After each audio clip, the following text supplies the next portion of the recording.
Hi everybody. I wanted to share this little program that I've been working on to help me visualize how different strategies affect character movement in a game. And over the last little week or so, I've been trying to deep dive a little bit more on the strategies available. And I just really wanted to wrap my head around that. So this little program on the screen right now, this is my attempt to just kind of put them in motion. You see the characters are just moving back and forth. Each one uses a slightly different way of handling movement, and this is just helping me kind of see how it works and judge whether or not the movement is smooth or janky, that sort of thing. So this is what it is. The link to the code will be in the description down below. Feel free to check it out and play with it yourself. I've tried to comment it as best I can just so you can understand what's going on, but I will walk through it right now just so you can see how to modify it for your own uses. So hopefully this is helpful to those of you who maybe haven't played around with all this before and you really just want to see the differences in all the different strategies available. So in the console, when you're running this, you'll see that I showed the frames per second.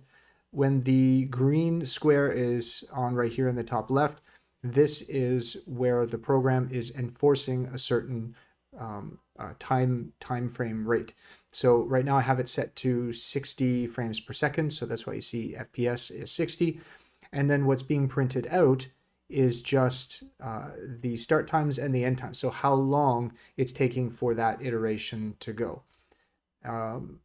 When you tap C on your keyboard, it will stop capping the frame rate, and you can see how the movements change on the screen. The FPS is now very, very quick. So it just shows as 0. And you can see how the movements change.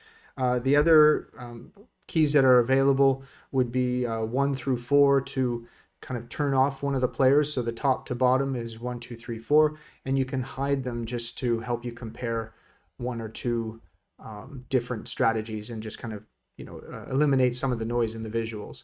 All right, so the first player. Sorry, I'll start from the top and I'll work my way down. The target frame rate is 1000 divided by 60, which gives me the 60 frames per second. You should check what your monitor is and set it to that, because I believe I have, I do have VSync on. Right, sorry, VSync enabled. You can set it to false. So right now I have it at false. What you were just watching was no VSync enabled. You can turn it on and see how things are different when you're using VSync or when you're not. What else do we have here? So we have the 4 players. They're just moving back and forth. See, I set the colors. So here we go. We decide if we're using VSync for the renderer or not. And so none of this you should really have to play with except for the frame rate above. I've set it to cap the frame rate to true by default. So again, you can just hit C and turn that on or off. Now, what does it mean? First, I guess I should show you what I mean by cap the frame rate. If I'm capping the frame rate, that means that at the end of my game loop, I check to see how much time has gone by. And then of course, it's going very, very quickly. So if the start to finish, if the time elapsed is less than my target frame rate, then I continue to refresh the end timestamp until they are either equal or I've passed my time. And that is when I decide to render present. That's when I show the scene. So this forces the game loop, the frame, to finish in the target frame rate. It won't finish any more quickly than what I have here. So that's what that means. Now, there's actually 2 different ways to get timestamps. Now, I use for my start and end for capping the frame rate, like I said before, showed you just a second ago, I'm using get ticks.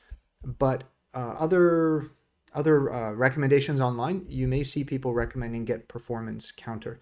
So some of the players use different methods. So I've labeled them previous, now, and delta perf for using the get performance counter method, and then previous, now, delta ticks to show the difference. So that's the get ticks method.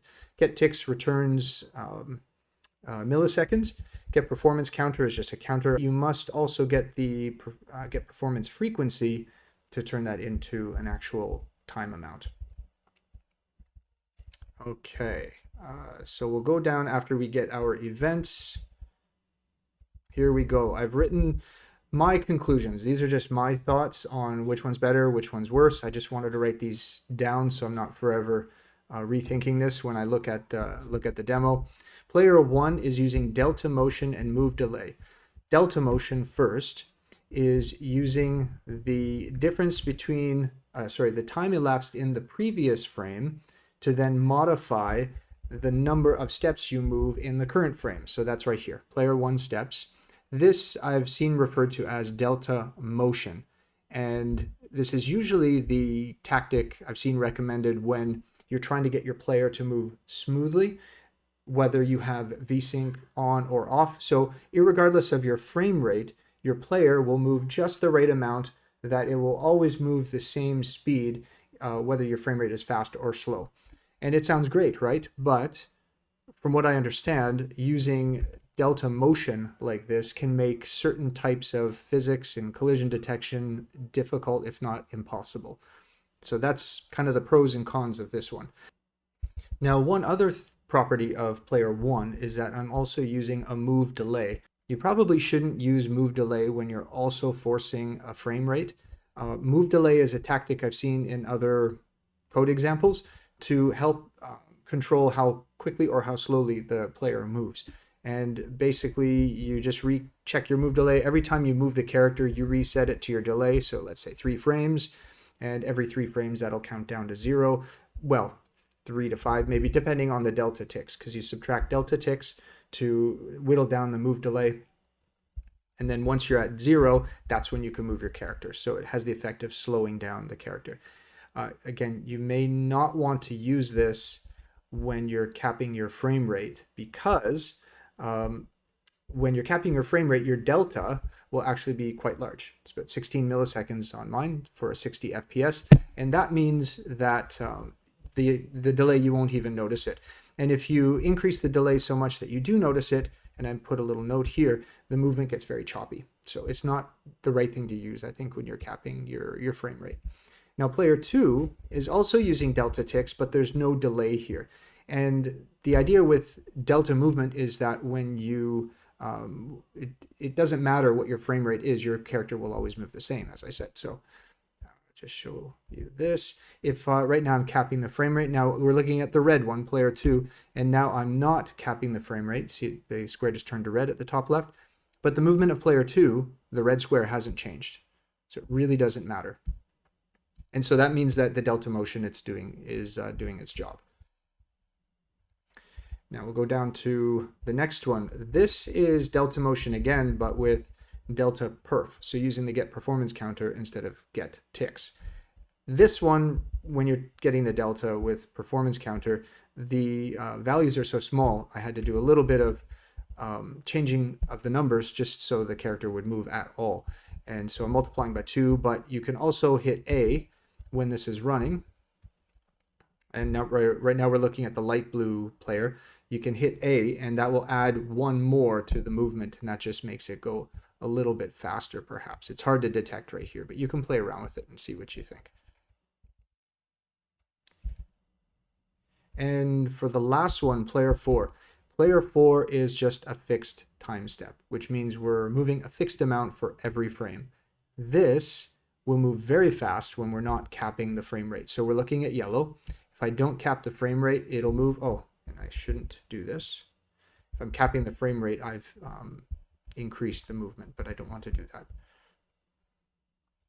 Let's rerun this. There we go.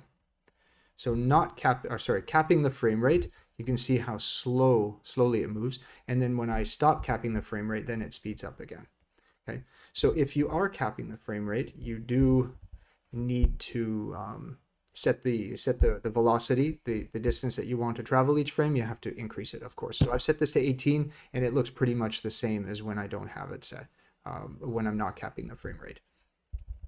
So this, as far as what I'm using right now, in the previous video, I mentioned that I'm actually capping my frame rate in accordance with the recommendations from a few people that I've spoken with, most notably in the Handmade Hero series. This is the approach that Casey Muratori recommends. And I think when I'm getting started, this is probably a good place to be, a good first step. So have a look at those, play around with the numbers. Hopefully this will help you visualize the changes when you have VSync on or off, and the different ways you calculate movement and handle movement. And yeah, I hope it helps you get your head around it, because I didn't find it easy, and being able to visualize it like this really helped me a lot. All right, well, thanks for watching, and let me know if it helped you in the comments below. Cheers.